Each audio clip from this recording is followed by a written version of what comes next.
Анткени кабыр ар күнү сүйлөнүп турат дейт. Сүйлөбөгөн күнү болбойт. Даяр турат кабыр. Бул деген ар бир учурда өлүп калышың мүмкүн.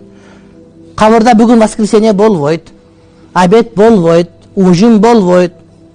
Жумуш бүтүп калбайт. Дайыма токтобой сүйлөнүп күбөлөнүп турат экен. Кантип ана байтул гурба. Мен жалгыздыктын үйүмүн.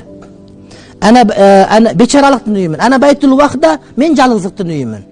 Мен бечаралып, адам бечара болуп калат. Бечара деген эмне? Чарасыз, айласыз болуп калат. Айласыздыктын үйүмүн. Мен жалгыздыктын үйүмүн. Ва ана байту турап, мен топурактын үйүмүн. Топурактан башка эчтеке жок. Кружкаң дагы жок, очкиң дагы жок, кагазың дагы жок. Ал эмес, салган 60-чы суурук алып койгон катың этең асөйкө кылып болот. Ва ана байту дут, мен курттардын үйүмүн. Денең курт жейт.